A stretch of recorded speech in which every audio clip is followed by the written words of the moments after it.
നമസ്കാരം. Snake master പ്രോഗ്രാമിലേക്ക് ഏവർക്കും സ്വാഗതം. എന്തായാലും സ്നേക്ക് മാസ്റ്റർ ടീമിൻ്റെ വ്യത്യസ്തമായ അതിഥികളെ തേടിയുള്ള യാത്ര, വ്യത്യസ്തമായ അനുഭവങ്ങൾ തേടിയുള്ള യാത്ര എത്തി നിൽക്കുന്നത് തിരുവനന്തപുരം ജില്ലയിൽ എഞ്ചിനീയറിംഗ് കോളേജിനടുത്ത്, മൺവിളയ്ക്കടുത്ത്, റേഡിയോ സ്റ്റേഷനടുത്ത് ഒരു പ്രിയപ്പെട്ട സുഹൃത്തിൻ്റെ വീട്ടിൽ അടുക്കളയുടെ പുറകിൽ ഒരു ബേസ് ബോർഡ് ഉണ്ടാകും, എന്തോ കുറച്ച് സാധനങ്ങൾ അതിൻ്റെ അടിയിലേക്ക് ഒരാൾ തവളയും പിടിച്ചുകൊണ്ട് കയറിപ്പോയി. നമ്മൾ സമയം കളയുന്നില്ല. നമസ്കാരം മോനെ, എന്താ പേര്? അനു. ഇതെവിടെ മോനെ കണ്ടെന്ന് പറഞ്ഞു? ഇതിനകത്ത്. ആ, ഇവിടെയൊക്കെ ആൾക്കാരുണ്ട്. ഇത് എല്ലാവരും ഒളിച്ചിരിക്കുകയല്ലോ, എന്ത് പറ്റി? നമസ്കാരം. സുഖമായിരിക്കുന്നല്ലോ. മോൻ പറഞ്ഞത് ഇതിനകത്ത് ഇവിടുന്ന് പോയിട്ടില്ല അല്ലേ? മാസം എന്നിട്ട് നിങ്ങളൊക്കെ ഇവിടെ ഉണ്ടല്ലേ? സത്യം പറഞ്ഞ ലാൽ സാർ പറയും പോലെ സ്വർണം വെച്ചിട്ട് എന്തിന് വീട്ടിൽ കാത്തിരിക്കുന്നു അല്ലേ? അതുപോലെ ഒരു പാമ്പിനെ, സ്വർണം കണ്ട ഇപ്പോൾ ആൾക്കാർക്ക് വേണ്ട, പക്ഷേ പാമ്പിനെ കണ്ട ഒരേ കണക്ക് നോക്കി ഇവിടുന്ന് അങ്ങ് പോയിട്ടില്ല.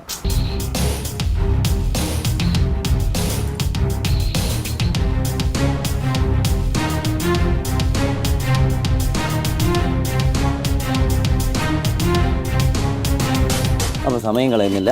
നമ്മുടെ ഇതിവർ പറയുന്നത് വെച്ചാൽ കുഞ്ഞൻ അതിഥിയാണ്. അപ്പോൾ കുഞ്ഞൻ അതിഥി നമുക്കറിയാമല്ലോ. ഇനിയിപ്പോൾ അങ്ങോട്ട് കുഞ്ഞന്മാരുടെ ഒരു താഴ്വര തുടങ്ങാൻ പോകുന്നതേ ഉള്ളൂ. അടിപൊളി, ഇതായിരിക്കുന്നു. എന്തായാലും അവർ കണ്ടു ആ സമയം തൊട്ട് ഇവിടെ കാത്തിരിക്കുകയാണ്. പക്ഷേ ഒരു പ്രത്യേകം എന്നറിയാം, തവളെ പിടിച്ചിട്ടുണ്ട്. അറിയാമല്ലോ, നമുക്കിപ്പോൾ അറിയാമല്ലേ, ഫുഡ് തേടി വരുന്ന വിഴുങ്ങിയല്ലേ? കണ്ടായിരുന്നു അല്ലേ?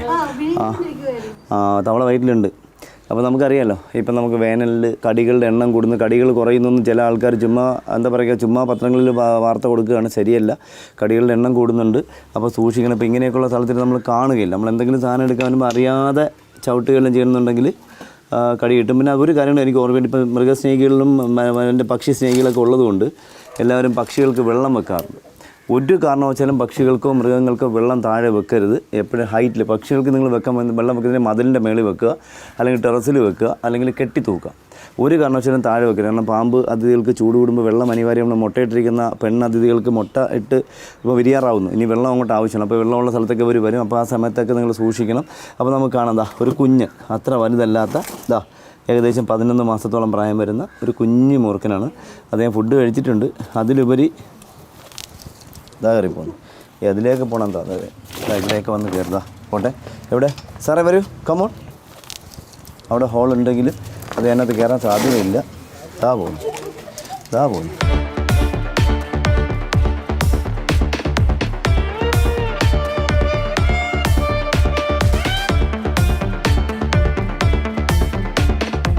തവള അതിഥി അദ്ദേഹം കക്കി പെട്ടെന്നായിരുന്നു. നമ്മൾ പ്രതീക്ഷിച്ചില്ല. അതിന് മുന്നേ കക്കി. എൻ്റെ വായിൽ ചുമന്നിരിക്കുന്ന അത് പാമ്പിൻ്റെ എൻ്റെ ബ്ലഡൊന്നുമല്ല, അത് ഉള്ളിയുടെ തൊലിയാണ്.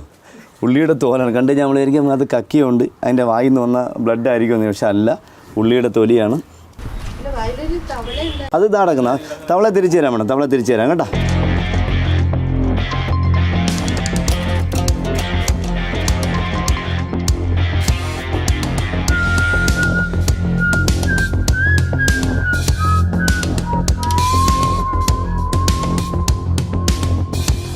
ചെറിയ കുഞ്ഞു മുറുകൻ നമുക്കറിയാമല്ലോ. ഒരു 11 മാസം പ്രായമുള്ളൊരു മുറുക്കൻ ഇപ്പോൾ കിട്ടുന്നതൊക്കെ 10 മാസം 11 മാസം പ്രായമുള്ള, അത് അറിയാമല്ലോ. കാര്യം എന്താണ്, നമ്മൾ പാമ്പുകളുടെ ഇണചേരുന്ന ഒരു സമയമാണ്, സീസണാണ്. അത് കഴിയുമ്പോൾ മുട്ടയിട്ട് വിരിയുന്ന ഒരു സീസണാണ്.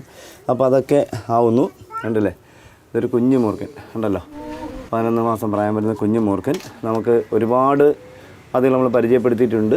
ഒരുപാട് അതിൽ നമ്മൾ പരിചയപ്പെടുത്തിയിട്ടുണ്ട്. കണ്ടോ, ഇത് അത്ര അറിയാമല്ലോ. ഇദ്ദേഹത്തിൻ്റെ കടി കിട്ടിയാലും ജീവൻ നഷ്ടപ്പെടാൻ സാധ്യതയുള്ള അത്രയും പ്രായമുള്ളൊരു അതിഥിയാണ്. അപ്പോൾ നമ്മൾ 11 മാസം നമ്മൾ നിസ്സാരമായിട്ട് കാണാതിരിക്കുക. അതൊരു ജീവനെ അപഹരിക്കാൻ കൂടുതൽ വേനം ഇദ്ദേഹത്തിൻ്റെ ഗ്ലാൻഡിലുള്ളതാണ്. ഉണ്ടല്ലോ, കുഞ്ഞു മുറുക്കൻ, സർപ്പം, നാഗമെന്ന് പറഞ്ഞാൽ ഇത് തന്നെയാണ്. അപ്പോൾ നമ്മൾ സമയങ്ങളിൽ ഒരുപാട് കോളുകൾ നമുക്ക് വെയിറ്റിങ്ങിലുണ്ട്. ഒരു ബോട്ടിൽ തരാമമ്മേ.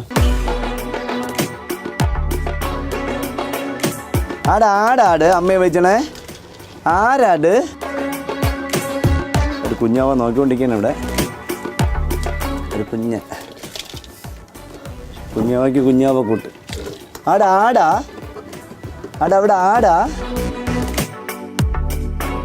അപ്പോൾ നമ്മളെന്തായാലും സമയം കളയുന്നില്ല.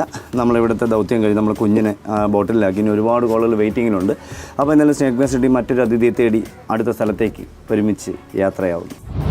നമ്മളെന്തായാലും മറ്റൊരു അതിഥിയെ തേടി എത്തി നിൽക്കുന്നത് തിരുവനന്തപുരം ജില്ലയിൽ ഉള്ളൂർ നീരാരിക്കകത്താണ്. ഇവിടെ ഒരു വീട്ടിൽ നായയുടെ മുന്നിൽ, അപ്പുറത്തെ വീട്ടിൽ നായുണ്ട്, നായയുടെ മുന്നിൽ ഒരു ചെറിയ അതിഥി ഇങ്ങനെ പത്തി കൊടുത്ത് നിൽക്കുന്നത് നമ്മൾ അവർ വിളിച്ചുകൊണ്ടിരിക്കുന്ന സമയങ്ങളെന്നില്ല. നമുക്ക് പെട്ടെന്ന് പോവാം.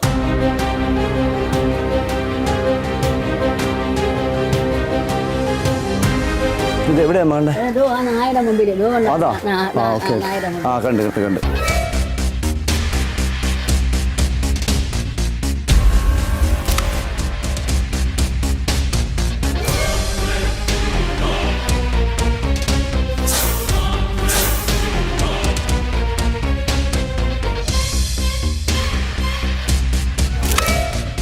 കണ്ടുണ്ട് നായ്ക്കുട്ടൻ വന്ന് ഇത്ര നേരം നമ്മളെ കണ്ടപ്പോൾ നായ്ക്കുട്ടൻ പെട്ടെന്ന് അകത്തോട്ട് വീട്ടിൽ ആളില്ല. അപ്പുറത്തെ വീട്ടുകാരാണ് നമ്മൾ വിളിച്ചത്. കണ്ടോ അകത്ത് നല്ല വെയിൽ നല്ല ചൂടുമാണ്. അത് നിൽക്കുന്നതൊക്കെ നല്ല വെയിൽ തന്നെ പത്തിവിടുത്ത് നിൽക്കുന്നതാണ്. നായ്ക്കുട്ടൻ അകത്തോട്ട് പോയി. പക്ഷേ നായ ഇല്ലായിരുന്നെങ്കിൽ നിങ്ങൾക്ക് ഡോറെല്ലാം തുറന്ന് നേരെ അകത്ത് തന്നെ ഇതിലേക്കാണ് എല്ലാം അകത്തുണ്ട്. ഇതെല്ലാം അറിയാമല്ലോ, കൊച്ചു വീടാണ്, സാധാരണക്കാരൻ്റെ വീടാണ്. അപ്പോൾ ഇത് 4 ചുറ്റുമൊക്കെ എന്താ പറയുക ചപ്പൊക്കെ ഉണ്ട്. അപ്പോൾ എനിക്ക് ഒന്നിൽ കൂടുതൽ നായ ഉണ്ടെന്ന്. പിന്നെ ജിമ്മിൻ്റെ സാധനങ്ങളൊക്കെ ഇവിടെ ഇഷ്ടംപോലെ കിടപ്പുണ്ട്. പിന്നെ നമ്മുടെ പേർഷ്യം കയറ്റെന്ന് പറഞ്ഞപ്പോൾ പൂച്ച കൊണ്ട് കിടപ്പുണ്ട്. അപ്പോൾ ഇവർ എല്ലാം എനിക്ക് തോന്നുന്നു മൃഗസ്നേഹികളാണെന്നുണ്ട്. എല്ലാ ഐറ്റംസും ഉണ്ട് ഇവിടെ. അപ്പോൾ നമ്മുടെ നായ്ക്ക് ഫുഡ് കൊടുക്കുന്ന പാത്രം.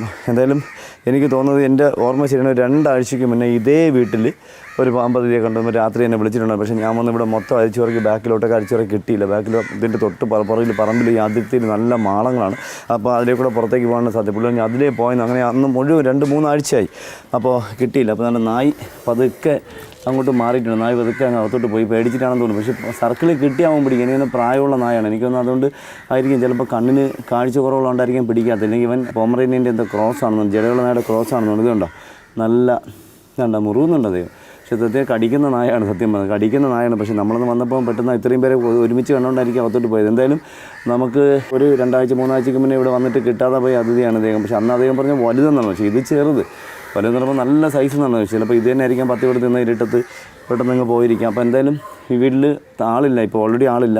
അപ്പുറത്തെ വീട്ടിൽ അമ്മയും അവിടുത്തെ പെൺകുട്ടിയൊക്കെയാണ് വിളിച്ചപ്പോൾ അവർ നിലവിളിയാണ്. പിന്നെ അവരുടെ ഹസ്ബൻഡൊക്കെ ഇവിടെ ജോലിക്ക് ചെയ്യുന്നു. അവിടെ നിന്നും പുള്ളിക്കാരെന്നെ വിളിച്ചു, ചേട്ടാ ഇങ്ങനെയാണ് പെട്ടെന്ന് പോകണത്. നമ്മൾ തിരുവനന്തപുരത്ത് തന്നെ ഉണ്ടായിരുന്നു. പക്ഷേ വിളിച്ച് സമയത്ത് ഒരു 1 മണിക്കൂറായി കണ്ടിട്ട്. പിന്നെ എൻ്റെ നമ്പറിന് വേണ്ടി പലരെ ഇങ്ങനെ വിളിച്ച് വന്ന സമയത്ത് ഏകദേശം 1 മണിക്കൂറിന് മേളിലായി. അപ്പോൾ നമ്മളെ വിളിച്ച് നമ്മളൊരു 20 മിനിറ്റ് കൊണ്ട് ഇവിടെ എത്തി. അപ്പോൾ ഒരു 1-2 മണിക്കൂറായെന്ന് പറഞ്ഞ് ഇങ്ങനെ നിൽക്കാൻ തുടങ്ങിയിട്ട്. അപ്പോൾ ഇതാണ് നായുടെ മുന്നിലൊക്കെ പാമ്പുകൾ കളിച്ചുകൊണ്ട് നമ്മൾ ശല്യപ്പെടുത്തായിരുന്ന കോമ്പൗണ്ടൊക്കെ ഉണ്ട്. വൃത്തിയുള്ള കോമ്പൗണ്ടൊക്കെ കഴിഞ്ഞ് കയറാൻ സ്ഥലമൊന്നും ഇല്ലെങ്കിൽ അത് അവിടെ തന്നെ ഇരിക്കുന്നത്. ആൾക്കാരെ വിളിച്ച് കൂട്ടുമ്പോഴാണ് നായ ഓടിപ്പോകുന്നത്. നായ ഓടിപ്പോകുമ്പോൾ അത് ഏതെങ്കിലും മാളത്തിലങ്ങ് ഇറങ്ങും. അല്ലെങ്കിൽ ഇപ്പോൾ കീരിയായിട്ട് ഫൈറ്റ് വന്ന് കഴിയുമ്പോൾ നിങ്ങൾ ആൾ കൂടുമ്പോൾ കീരി അങ്ങ് ഓടിപ്പോകും, നായ പോയി മാളത്തിൽ, പാമ്പ് പോയി മാളത്തിൽ. അങ്ങനെ കിട്ടത്തില്ല. അപ്പോൾ നമ്മൾ എന്തായാലും ഇന്ന് നമുക്ക് എന്താ പറയുക, ഇത്രയും കുഞ്ഞൻ ഇപ്പോൾ നമുക്ക് അറിയാമല്ലോ, കുഞ്ഞൻ അധികം ഇപ്പോൾ ചൂട് കൂടുന്നു, വെള്ളം അനിവാര്യമാണ്. വെള്ളം കുടിക്കാനായിട്ടൊക്കെ ഓരോ വീടുകളിൽ ഇങ്ങനെ പറമ്പിലേക്ക് വരുന്നതാണ്. ഇപ്പോൾ ഇവിടെ നായ ഉള്ളതുകൊണ്ട് നായ്ക്ക് കുടിക്കാൻ അവിടെ എവിടെയെങ്കിലും വെള്ളം വെച്ചിട്ടുണ്ടായിരിക്കും. അപ്പോൾ അദ്ദേഹം നന്നായിട്ട് എനിക്ക് തോന്നുന്നത് 11 മാസത്തോളം പ്രായം വരുന്ന കുഞ്ഞനാണ്.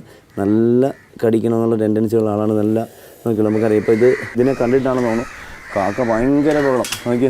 കാക്ക ഭയങ്കര വേറെ ഒന്നില്ല, കൂട്ടത്തോടെ ഇത് കണ്ടിട്ടായിരിക്കും കൂട്ടത്തോടെ വന്നിട്ട് കൂട്ടത്തോടെ പറന്നു. നമ്മളെ കൈയൊക്കെ എടുത്തപ്പോൾ പെട്ടെന്ന് പറന്നു വന്നു നോക്കില്ലോ. ഇപ്പോൾ ഈ നമ്മുടെ വീടിൻ്റെ പരിസരത്ത് ഇങ്ങനെ പക്ഷികളായിരുന്നാലും മൃഗങ്ങളായിരുന്നാലും വേറൊരു രീതിയിൽ ഓരി ഇടുകയോ കരയുകയോ ചെയ്യുന്നുണ്ടെങ്കിൽ അപ്പം നമ്മൾ വിചാരിച്ചോളുക എന്തോ ഒരു സാധനം അവർ കണ്ടിട്ടുണ്ട് എന്നുള്ളത് ശ്രദ്ധിച്ചോളുക. ഇതിപ്പം ഇതിനെ കണ്ടിട്ടായിരിക്കും എനിക്ക് തോന്നുന്നത് ഇത് കാക്ക ഇങ്ങനെ വെള്ളം വെക്കുന്നത്. അപ്പോൾ ഇത് എന്തായാലും 2 മണിക്കൂർ 1.5 മണിക്കൂറോളം അദ്ദേഹം നായയുടെ മുന്നിൽ നല്ല അഗ്രസീവായി നിന്നു. അത് നായ് പതുങ്ങി നിൽക്കുന്നുണ്ട്. പതുങ്ങി നോക്കണം. ഇനി അവസരം കിട്ടിയാൽ പണി കൊടുക്കും. ഉണ്ടോ, അവസരം കിട്ടിയാൽ അവൻ പിടിക്കും. അവൻ്റെ സർക്കിൾ കിട്ടാത്തതുകൊണ്ട് അവൻ റൂമിൻ്റെ പുറത്ത് ഇറങ്ങിയില്ല. അവിടെ തന്നെ അങ്ങനെ നടന്നാണ്ട് ഇവിടെ പാത്തിരിപ്പുണ്ട്. കിട്ടിക്കഴിഞ്ഞാൽ അവൻ കറക്റ്റായിട്ട് പിടിക്കും.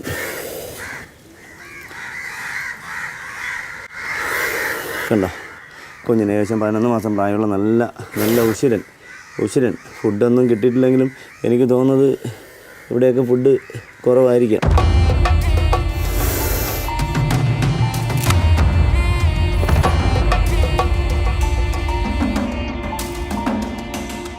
നല്ല അഗ്രസീവ്. ഇനിയിപ്പോൾ അദ്ദേഹം ഇഴഞ്ഞ് പോകുന്നു. കാരണം കുറേ സമയമില്ല, നായ്ക്കുട്ടം മാറിയല്ലോ. ഇനി അദ്ദേഹത്തിൻ്റെ ഒരു ലക്ഷ്യം ഇഴഞ്ഞ് പോകുക എന്നുള്ളതായിരിക്കും അദ്ദേഹത്തിൻ്റെ അടുത്ത ലക്ഷ്യം. കണ്ടേ ഇത് ഉണ്ടല്ലേ, പെട്ടെന്ന് ഇഴഞ്ഞ് പോയി. പിന്നെ ഇത് മതി. നമ്മളേക്ക് ചെറുതൊന്നുമല്ല. ഒരാളിൻ്റെ ജീവനിക്കുള്ളിൽ അപഹരിക്കാനുള്ള വനം ഇദ്ദേഹത്തിൻ്റെ ഗ്ലാൻഡിലുണ്ട്. നിസ്സാരമായിട്ട് കാണണ്ട. ചെറുതാണെന്നൊന്നും നിസ്സാരമായിട്ട് കാണണ്ട. തീരെ ചെറുതൊന്നും അല്ല. ഒന്നിൽ കൂടുതൽ ആളുടെ ജീവൻ എന്തായാലും അപഹരിക്കാനുള്ള ഒരു വനം ഇദ്ദേഹത്തിൻ്റെ ഗ്ലാൻഡിലുണ്ട്. നല്ല ചാടി കടിക്കുന്നുണ്ട്. ചാടി നന്നായിട്ട് കടിക്കുന്നുണ്ട്. വായി തുറന്ന് കടിക്കും. കിട്ടിക്കഴിഞ്ഞാൽ അറിയാമല്ലോ ഇത് നല്ല കടിയാണ്. അതിലുപരി അഥവാ ആർക്കെങ്കിലും എന്തെങ്കിലും സ്നേക്ക് ബൈറ്റ്, പാമ്പ് കടി ആർക്കെങ്കിലും ഏൽക്കുകയാണെങ്കിൽ നിങ്ങൾ എപ്പോഴും ശ്രദ്ധിക്കേണ്ട. എന്നാൽ എവിടെ ചെന്നപ്പോൾ ആരെ പറഞ്ഞ് കെട്ടി വെക്കരുത്. ഡോക്ടർമാർ പറഞ്ഞ് കെട്ടി വെക്കരുതെന്ന് പറഞ്ഞു. കെട്ടി വെക്കണം. ഒരു കാരണവശാലും ടൈറ്റാക്കി കെട്ടരുത്. തുണി ഉപയോഗിച്ച് കെട്ടുക. ഇപ്പോൾ പാമ്പടിയുടെ എണ്ണം വളരെ കൂടിയിട്ടുണ്ട്. പാമ്പ് പിടുത്തക്കാർക്ക് കടിയുടെ എണ്ണം കൂടിയിട്ടുണ്ട്. അപ്പോൾ കെട്ടണം. തുണി ഉപയോഗിച്ച് കെട്ടണം. കയർ ഉപയോഗിച്ച് കെട്ടരുത്. ബ്ലേഡ് വിച്ചാത്തി വെച്ച് മുറിവുണ്ടാക്കരുത്. നടക്കാനോ കിടക്കാനോ ഓടാനോ സമ്മതിക്കരുത്. എടുത്ത് ഇരുത്തി ഹോസ്പിറ്റലിൽ എത്തിക്കുക. എത്രയും പെട്ടെന്ന് ഹോസ്പിറ്റലാണ്, ആൻറ്റിവെനം ചെയ്യാൻ പറ്റുന്ന ഹോസ്പിറ്റലിൽ എത്തിക്കുക. എന്നാലും ചില സ്ഥലങ്ങളിൽ ഇന്നും വനത്തിനോടത്ത സ്ഥലങ്ങളിലൊക്കെ നാടൻ ചികിത്സാ രീതികൾ ചെയ്യുന്നുണ്ട്, അത് വിജയിക്കുന്നുണ്ട്. എന്നും പറഞ്ഞ് നിങ്ങളാരും അങ്ങനെ ചെയ്യണമെന്നല്ല ഞാൻ പറയും. എത്രയും പെട്ടെന്ന് മോഡേൺ മെഡിസിനായി ആൻറ്റിവെനം ചെയ്യാൻ പറ്റുന്ന ഹോസ്പിറ്റലുകളിൽ എത്തിച്ചുകഴിഞ്ഞാൽ നമുക്ക് റിസ്ക് ഇല്ല, നമുക്ക് പേടിക്കേണ്ട. കാരണം നമുക്കറിയാലോ ആൻറ്റിവെനം എന്ന് പറഞ്ഞ സാധനം പെട്ടെന്ന് നമുക്ക് ഹോസ്പിറ്റലിൽ എത്തിക്കാൻ പറ്റുന്ന സിംറ്റംസ് കണ്ടുകൊണ്ട് പെട്ടെന്ന് അല്ലെങ്കിൽ രക്തപരിശോധന നടത്തിയാണ് നമുക്ക് മരുന്ന് കൊടുക്കാൻ പറ്റുന്നു. ഇങ്ങനെയൊക്കെയുള്ളത് നമുക്ക് മോഡേൺ മെഡിസിനാണ്. അതിപ്പോൾ മോഡേൺ മെഡിസിൻ എന്ന് പറയുമ്പോൾ നമുക്കറിയാം ചില ആൾക്കാർ പാമ്പ് കടിയിട്ട് മരണപ്പെടുന്നുണ്ട്. അത് കൃത്യമായിട്ട് എത്തിക്കാത്തതുകൊണ്ട് നല്ല പോയിന്റിൽ, ഇപ്പോൾ മെയിനായിട്ടുള്ള പോയിന്റുകളിൽ കടി കിട്ടിയാലും മരണത്തിൻ്റെ സാധ്യത കൂടുതലാണ്. അപ്പോൾ നമ്മൾ എല്ലാവരും കടി കിട്ടി എല്ലാവരും രക്ഷപ്പെടുന്നതല്ല. എല്ലാവരും നമ്മൾ ഏതെങ്കിലും ഒരു വാഹന അപകടത്തിന് എല്ലാവരും രക്ഷിക്കാൻ നമുക്ക് കഴിയില്ല. ചിലത് പെട്ടെന്ന് സംഭവിക്കും, മരിക്കും. ചിലത് ഹോസ്പിറ്റലിൽ ചെന്നിട്ട് സംഭവിക്കും, മരിക്കും. ചിലപ്പോൾ 3 ദിവസം കഴിഞ്ഞു. ഇപ്പോൾ പാമ്പ് പിടിച്ചാലും അങ്ങനെയാണ്. ചിലപ്പോൾ എത്തിക്കാൻ പറ്റുന്ന താമസിക്കുന്നുണ്ട് മരണം സംഭവിക്കാം. പിന്നെ കിട്ടുന്ന പോയിന്റുകൾ, കടി കിട്ടുന്ന പോയിന്റുകളിൽ മെയിനായിട്ടുള്ള പോയിന്റിൽ കിട്ടിയാൽ മരണം സാധ്യത കൂടുതലാണ്. അപ്പോൾ ഈ തീറ്റിക്കടി, ഈ അല്ലാത്ത കടി എന്നൊരു സംഭവമൊന്നുമില്ല. നേരെ കൊണ്ടാൽ കടി തന്നെയാണ്. വെനം ഒരു പല്ല് കൊണ്ടാലും 2 പല്ല് കൊണ്ടാലും ഒക്കെ വെനം ഒരു പല്ല്. പിന്നെ ഒരു പല്ല് കൊള്ളുമ്പോൾ പരമാവധി കുറച്ചേ വെനം കയറുന്നുണ്ട്, 2 പല്ല് കൊള്ളുമ്പോൾ കൂടുതൽ വെനം കയറുന്നു. പിന്നെ എല്ലാ സമയത്തും 2 പല്ല് കൊള്ളണമെന്ന് നിർബന്ധമില്ല. ഇങ്ങനെ ചരിഞ്ഞ് കടിക്കുക, മലർന്ന് കടിക്കുക അങ്ങനെയൊന്നുമില്ല. കടി ഇങ്ങനെ തന്നെയാണ്. പക്ഷേ ഒരു പല്ല് ചിലപ്പോൾ ഫുഡ് കഴിക്കുമ്പോൾ ഒടിഞ്ഞു പോകാം. അപ്പോൾ ഒരു പല്ലേ ഉണ്ടാവുള്ളൂ. അപ്പോൾ ആ ഒരു പല്ല് കൊണ്ട് മാത്രമേ വെനം വരുള്ളൂ. കാക്കണ്ടോ ഒക്കെ ഭയങ്കര ബലമുണ്ട്. നമ്മളെ കണ്ടിട്ട് ഭയങ്കര കൂട്ടത്തോടെ എനിക്ക് തോന്നുന്നു 100 കൂടുതൽ ആക്കണം, ഭയങ്കര ബലം. അപ്പം ഇതൊക്കെ ഓർക്കണം. ഒരു കാരണവശാലും നിങ്ങൾ ബ്ലേഡ് വെച്ച് മുറിവുണ്ടാക്കരുത്. കടിച്ച്, ഇപ്പോൾ എനിക്ക് കടിയിട്ടാൽ മറ്റൊരാളുടെ വായ കൊണ്ട് ആ വായിൽ നിന്ന് വെനം വലിച്ചെടുക്കാൻ ശ്രമിക്കരുത്. ഇതെല്ലാം അപകടം, ഇതെല്ലാം മണ്ടത്തരങ്ങളാണ്. അപ്പോൾ പരമാവധി ഇപ്പോൾ സമയത്ത് നിങ്ങൾ ശ്രദ്ധിക്കേണ്ടത് വീട്ടിൻ്റെ പരിസരത്ത് താഴെ വെള്ളം വെക്കാതിരിക്കുക. വെള്ളം വീഴുന്ന സ്ഥലമുണ്ടെങ്കിൽ അത് മാറ്റുക. അതുപോലെ വീടിനടുത്ത് കാണുന്ന ചെറിയ മാളങ്ങളുണ്ടെങ്കിൽ അത് ഇപ്പം തന്നെ അടയ്ക്കാൻ ശ്രമിക്കുക. പിന്നെ തൊണ്ട്, ചിരട്ട, കദമ്പ ഇങ്ങനെ സാധനങ്ങളൊന്നും കൂട്ടി വെക്കരുത്. ഇങ്ങനെ കെട്ടി ഇനിയിപ്പോൾ അടുത്തൊരു 10-15 ദിവസം കഴിയുമ്പോൾ പാമ്പുകളുടെ മുട്ട വിരിയാൻ തുടങ്ങുകയാണ്. അപ്പോൾ കുഞ്ഞുങ്ങളൊക്കെ നമ്മുടെ വീടിൻ്റെ പരിസരത്ത് വന്ന് ഇരിക്കാൻ സാധ്യതയുള്ളൂ. അപ്പോൾ പതുങ്ങിയിരിക്കുന്ന സമയത്ത് കൊച്ചു കുട്ടികളൊക്കെ ഉണ്ടെങ്കിൽ നമ്മൾ കാണുകയില്ല. കൊച്ചു കുട്ടികൾ ഇന്ന് എന്തെങ്കിലും ചപ്പെടുക്കുമ്പോൾ കടിയിട്ട്. മൂർഖൻ പാമ്പുകളുടെ ആയുസ് 24 മുതൽ 30 വർഷം വരെയാണ്. ഭക്ഷണക്രമം, പാർപ്പിട സാഹചര്യങ്ങൾ, വൈദ്യസഹായം എന്നിവ ഉൾപ്പെടെ വിവിധ ഘടകങ്ങളാൽ മൂർഖൻ പാമ്പുകളുടെ ആയുസ് കൂടിയും കുറഞ്ഞുമിരിക്കും.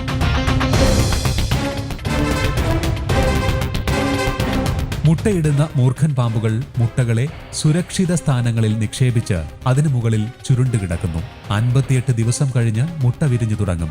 മുട്ട വിരിഞ്ഞ് പുറത്തു വരുന്ന കുഞ്ഞുങ്ങൾക്ക് പോലും മാരകമായ വെനമുണ്ട്. ഇവർ കടിക്കാനും മിടുക്കരാണ്. ഇണചേരൽ കാലത്ത് പെൺപാമ്പുകളുടെ ഗന്ധഗ്രന്ഥി ഉൽപ്പാദിപ്പിക്കുന്ന ഫിറമോണിന്റെ മണം വളരെ ദൂരെ പോലും എത്തുകയും ആൺപാമ്പുകളുടെ വൊമേറോ നെയ്സൽ അവയവത്തിലെ സ്തരം ഈ മണം തട്ടുമ്പോൾ ഉത്തേജിതമാവുകയും അങ്ങനെ ആൺപാമ്പുകൾ പെൺപാമ്പുകൾ ഉള്ള സ്ഥലം തിരിച്ചറിഞ്ഞ് അങ്ങോട്ടെത്തുകയും ചെയ്യും. ഇന്ദ്രിയ സംവേദനങ്ങളിൽ മൂർഖൻ പാമ്പുകളെ സംബന്ധിച്ചിടത്തോളം ഏറ്റവും പ്രാധാന്യമുള്ളത് ഘ്രാണേന്ദ്രിയത്തിനാണ്. കാഴ്ചയെക്കാളും കേൾവിയെക്കാളും സ്പർശനത്തെക്കാളും അവ ആശ്രയിക്കുന്നത് അതുകൊണ്ട് തന്നെ ഗന്ധസംവേദനത്തെയാണ്. അന്തരീക്ഷത്തിലുള്ള തന്മാത്രകൾ നാക്ക് നീട്ടി പിടിച്ചെടുത്ത് അവ വായുടെ അറ്റത്ത് മുകളിലുള്ള ജേക്കബ്സൺസ് ഓർഗനിൽ മുട്ടിക്കുമ്പോൾ ആണ് ഓരോ തരം തന്മാത്രകളെ അവയുടെ തലച്ചോർ തിരിച്ചറിയുന്നത്. നാവിന്റെ അറ്റം 2ആയി പിളർന്നിരിക്കുന്നത് കൊണ്ട് തന്നെ ഏത് ദിശയിൽ നിന്നാണ് ഗന്ധ തന്മാത്രകൾ കൂടുതലായി നാവിൽ വന്നു വീഴുന്നത് എന്ന് അവയ്ക്ക് മനസ്സിലാക്കുകയും ചെയ്യാം. ഇങ്ങനെ നാവിൽ പുരളുന്ന ഗന്ധതന്മാത്രകളെ അവ നാവ് ഉള്ളിലേക്ക് വലിച്ച് വായിൽ മേലെണ്ണാക്കിലുള്ള ജേക്കബ്സൺസ് ഓർഗൻ എന്ന പ്രത്യേക അവയവത്തിലേക്ക് വിടുന്നു. ഈ അവയവമാണ് മണത്തെ കൃത്യമായി എന്തിന്റെ മണമാണ് എന്ന് മനസ്സിലാക്കാൻ സഹായിക്കുന്നത്. അതായത് മൂർഖൻ മണം പിടിക്കുന്നത് മൂക്കുകൊണ്ടല്ല, നാക്കുകൊണ്ടാണ് എന്ന് സാരം. മൂക്ക് അതിന് ശ്വാസോച്ഛ്വാസത്തിന് മാത്രമുള്ള അവയവമാണ്. തവള, എലി, ചെറുപക്ഷികൾ, മുട്ട എന്നിവയാണ് സാധാരണ ഭക്ഷണം. നാക്കുപയോഗിച്ച് ഇരയുടെ ഗന്ധം മനസ്സിലാക്കുന്നു. ഇരയെ വെനം കുത്തിവെച്ച് കൊന്ന് ആഹാരമാക്കുന്നു. കടിച്ച് ചവച്ച് തിന്നാനോ വലിച്ചു കുടിക്കാനോ പറ്റുന്ന രീതിയിലല്ല അവയുടെ വായയുടെ ഘടന. അവ വിഴുങ്ങുകയാണ് ചെയ്യുക. ഇരയുടെ തല മുതലാണ് വിഴുങ്ങുക. നഖം തുടങ്ങിയ കൂർത്ത ഭാഗങ്ങൾ തട്ടി അന്നനാളം മുറിയാതിരിക്കാനും ഇര തിരഞ്ഞു കടിക്കാതിരിക്കാനുമൊക്കെ വേണ്ടിയാണ് അവ അങ്ങനെ ചെയ്യുന്നത്. മൂർഖൻ പാമ്പുകൾ മറ്റ് മൂർഖൻ പാമ്പുകളെയും മറ്റു പാമ്പുകളെയും ആഹാരമാക്കാറുണ്ട്. ഒരിക്കൽ വയറു നിറഞ്ഞാൽ പിന്നെ കഴിച്ച ഭക്ഷണം ദഹിച്ചു കഴിഞ്ഞ് മാത്രമേ ഭക്ഷണം കഴിക്കൂ. ഇതിന് ചിലപ്പോൾ ആഴ്ചകളോ മാസങ്ങളോ എടുത്തേക്കാം. ഈ അടുത്ത കാലത്ത് കരിക്കാത്തൊരു വീട്ടിൽ ജീപ്പ് ജീപ്പിനകത്ത് മോൻ നോക്കിയിട്ട് വലിയ ഇതിനേക്കാൾ വലിയൊരു മുഴുത്ത മുറുക്കം അവന് ജീപ്പിൻ്റെ അടിയിൽ കയറുന്നത്. ഞാനത് മുഴുവനും പൊളിച്ചു എന്നിട്ടാണ് അത് എടുത്തത്. പിന്നെ അത് കഴിഞ്ഞ് ഒരുപാട് അനുഭവങ്ങൾ. ഇപ്പോൾ സൈക്കിളൊക്കെ അറിയാലോ ഇപ്പോഴത്തെ എല്ലാ അടിയിലെല്ലാം ഗ്യാപ്പുള്ള സ്ഥലങ്ങൾ. അപ്പോൾ അതിനകത്തൊക്കെ ഇവരൊക്കെ വന്നിരിക്കാൻ സാധ്യതയുണ്ട്. അപ്പോൾ കുട്ടികൾ ഇതൊന്നും കാണാതെ എടുത്ത് അകത്തുകൊണ്ടിരിക്കും. അപ്പം വെളിയിൽ നിന്ന് കയറുന്ന പാമ്പുകൾ നമ്മുടെ വീടിനകത്തേക്ക് വരാൻ സാധ്യത കൂടുതലാണ്. ഒരു കാരണവശാലും ഈ കുട്ടികൾ സൈക്കിളൊക്കെ ഉപയോഗിച്ച് കഴിഞ്ഞാൽ അത് വെളിയിലിടാതെ എടുത്ത് സേഫായിട്ട് ഉടനെ തന്നെ അകത്ത് വയ്ക്കുക. പിന്നെ കാറ് ഇപ്പോഴത്തെ വലിയ കൂടിയ മുന്തിയ കാറുകൾ അതൊന്നും പുറത്തിടാതിരിക്കുക. ഇതിനകത്തൊക്കെ അതികൾക്ക് വന്നിരിക്കാൻ സാധ്യത കൂടുതലാണ്. പിന്നെ നിങ്ങൾ കഴിവിൻ്റെ പരമാവധി ഈ എന്താ പറയുക, ഈ സൈക്കിളൊക്കെ എടുക്കുമ്പോൾ ഒന്ന് തട്ടിയിട്ട്, അപ്പോൾ ഞാൻ പറയുക ഷൂ ക്യാൻവാസ് ഒന്നും പുറത്ത് വയ്ക്കുന്നത്, ഷൂ ഒക്കെ വെച്ച് കഴിഞ്ഞാൽ അവിടെയൊക്കെ വന്നിരിക്കാൻ സാധ്യത. അപ്പോൾ എടുത്ത് തട്ടിയിട്ട് അപ്പോൾ തന്നെ എടുത്തുണ്ടാകത്തേക്ക്. അല്ലെങ്കിൽ സൈക്കിളൊക്കെ നമ്മൾ ഉപയോഗിച്ച് കുറേ കഴിഞ്ഞാൽ കാണാം. അപ്പോൾ ഒന്ന് തട്ടിയിട്ട് അല്ലെങ്കിൽ ഒന്ന് വണക്കിയിട്ട് കുറച്ച് സമയം കഴിഞ്ഞിട്ട് എടുത്ത് അകത്ത് വയ്ക്കും. ഉടനെ എടുത്തുണ്ടാകത്ത് വയ്ക്കരുത്. കാരണം തട്ടുമ്പോൾ ചിലപ്പോൾ എന്തെങ്കിലും ജീവിതം അങ്ങ് പതുങ്ങും, അവിടെ ഇരിക്കും. പിന്നെ അകത്തുണ്ടെങ്കിൽ അത് അവിടെ ഇറങ്ങും. പിന്നെ തട്ടിയിടുമ്പോഴത്തേക്ക് പുറത്ത് തട്ടിയിട്ട് കുറച്ച് അനക്കല്ലായിരിക്കുമ്പോൾ അതങ്ങ് ഇറങ്ങിപ്പോകും. അപ്പോൾ അങ്ങനെയൊക്കെയുള്ള കാര്യങ്ങൾ നിങ്ങൾ ശ്രദ്ധിച്ച് കഴിഞ്ഞാൽ നമുക്ക് കൂടുതൽ നമ്മുടെ വീടിനകത്തേക്കുള്ള പാമ്പുകളുടെ വരവ് അല്ലെങ്കിൽ അതിലുള്ള വരവ് കുറയ്ക്കാൻ കഴിയും നമുക്ക്. അതുപോലെ തന്നെ നമുക്ക് നമ്മുടെ വീടിനകത്തു നിന്നുള്ള കടികൾ നമുക്ക് ഒഴിവാക്കാൻ പറ്റും. ഇങ്ങനെയൊക്കെ അല്ലാതെ നമ്മൾ നാട്ടിലുള്ള പാമ്പിനെ മുഴുവനും പിടിച്ച് കാട്ടിക്കൊണ്ട് വിട്ട് ജനങ്ങളെ സംരക്ഷിക്കാൻ പറ്റുമെന്നൊന്നും എനിക്ക് തോന്നുന്നില്ല. പാമ്പുകളെയും സംരക്ഷിക്കണം, ജനങ്ങളും വേണം, എല്ലാം വേണം. അപ്പോൾ നമ്മൾ സമയം കളയുന്നില്ല. നോക്കാം നമുക്കിതാ കുഞ്ഞൻ അമ്മച്ചി വന്ന് പിടിച്ച് നമുക്കും കടിയിട്ട് അമ്മ എന്നെ പിടിച്ച് ഇതിനും കടിയിട്ട് നമുക്കും കടിയിട്ട് അമ്മച്ചി ഓടി വരെയാണ്. പാത്തിരുന്നിട്ട് ഇതേലെ കൂടെ ഇറങ്ങാന്നടാ നീ ഓടി വരുന്നു. വന്ന് പിടിച്ച് നമുക്ക് ഇവനെ വന്ന് നമ്മളെ പിടിക്കുമ്പോൾ നമുക്ക് കടി കിട്ടും, പെട്ടെന്ന് കടി. അപ്പോൾ എന്തായാലും അങ്ങനെയൊക്കെ ഒരുപാട് ഒന്ന് ധൈര്യം ഉണ്ടോ ഒന്ന് പിടിയതാ.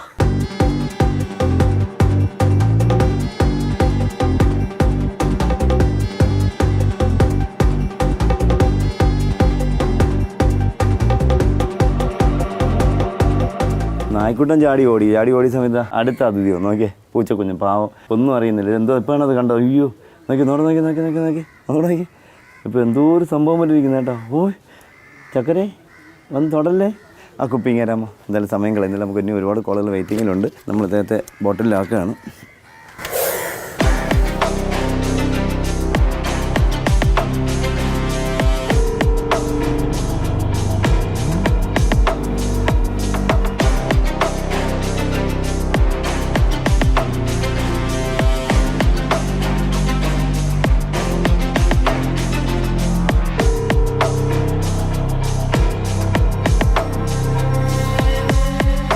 ഇവിടുത്തെ ദൗത്യം കഴിഞ്ഞു.